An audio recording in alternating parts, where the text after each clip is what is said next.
It's a crime to vote falsely for one other person. That's one vote. What those fraudulent electors were trying to do was to misrepresent themselves as speaking for the will of entire states, millions of people. That was Maryland Democratic Congressman Jamie Raskin, a member of the House January 6th committee. To Raskin, the plot by allies of Donald Trump to submit a slate of alternate electors from battleground states to Congress, that was criminal. And as the Justice Department weighs prosecution, the House January 6th panel made a move. Today, Committee Chairman Benny Thompson announced new subpoenas against 14 people from 7 states who participated as alternate electors in a scheme aimed at overturning the legitimate results of the 2020 presidential election. According to Thompson, this fake group of electors submitted Electoral College votes for Trump to the National Archives. He added that those slates were then used to justify delaying or blocking the certification of the election on January 6th. Now, this is important to understand because those fake electors were the foundation of Trump's plan to pressure former Vice President Mike Pence to throw out the election results that day. And it could be why Trump supporters believe that they could stop the steal, despite there being absolutely no steal to begin with. No, that's the foundation. Joining me now is NBC News legal analyst Glenn Kirshner. He's a former federal prosecutor and the perfect person to be talking to in this moment. Thank you so much for being with us tonight, Glenn. Thank you, Paula. First of all, explain to us exactly what these alternate electors were doing. No, what was the campaign about? They were trying to nullify or override or negate the will of the voters in their jurisdiction because the actual electors had already sent in their certificate and they were duly authorized by law to send in those certificates and cast the electoral votes for Joe Biden. Thereafter, there were these fake election certificates that were mailed, which becomes an important fact. We can put a pin in that. Were mailed to both Congress and to the National Archives. This seems to violate state laws. It seems to violate federal laws. And I think State Attorney General from Michigan, Dana Nessel, put it best when she said, and I quote, "This is a crime." Of course, she and the Attorney General from New Mexico have referred this for criminal investigation to the feds, to the Department of Justice, where I think it is most appropriately investigated because it violates a number of federal laws as well. And although it's a state crime because these are state election systems and electors, it also is a federal crime because it's interfering in the federal election. I mean, that's exactly what Jamie Raskin said, right? This is a crime. What they're doing is criminal. So then how do you think they're going to respond? How do you think the government's going to respond? With a criminal investigation, because we know that Deputy Attorney General Lisa Monaco acknowledged receipt of the criminal referrals from Michigan and New Mexico, and she said, we are assessing it. Our federal prosecutors are looking at it. Inferentially, they're investigating it.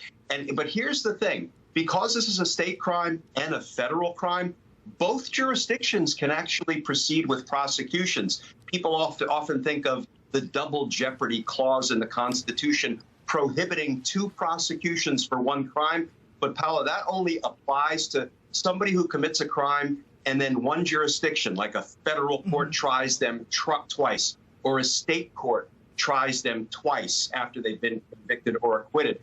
But guess what? If State Attorney General Dana Nessel is not satisfied with the prosecution or the criminal investigation in the federal government, she can similarly and simultaneously investigate and indict and prosecute these fraudulent electors in state court. No double jeopardy prohibition. You can do it in state court and in federal court. Okay, but we have these 14 people, these 14 names. I think the question a lot of people have is who's behind the scheme? Who's the architect of this scheme? Well, the House Select Committee, I'm confident, will get to the bottom of who is behind this false elector scheme. It's interesting to see that 14 of the 59 false electors have been subpoenaed by the House Select Committee. I'm really interested to see if these 14 fake electors who appear to have committed crimes will go the way of John Eastman and, for that matter, Roger Stone, and invoke their Fifth Amendment right against self-incrimination once they are hauled before the House Select Committee and asked to testify truthfully. I would bet their attorneys will advise them to invoke their Fifth Amendment right against self-incrimination. But, you know, this is developing, Paula, as what I would call a hub and spoke conspiracy. You know, the more ordinary, the more routine criminal conspiracy is what we call a pyramid conspiracy. It's what we use to, for example, go after the mafia. But a hub and spoke conspiracy has one central figure in the middle and then a whole bunch of spokes radiating out. And that's what we seem to have here. Donald Trump in the middle. And then we have the, you know, Sidney Powell and Rudy Giuliani spoke. We have the Oath Keeper spoke. We have the fake Electors spoke. We have the John Eastman spoke. We have the Jeffrey Clark of the Department of Justice spoke, trying to impact the state elections by corruptly weaponizing the Department of Justice. We have the Steve Bannon spoke with the War Council over the Willard Hotel. This is shaping up to be a real hub and spoke model of a criminal conspiracy.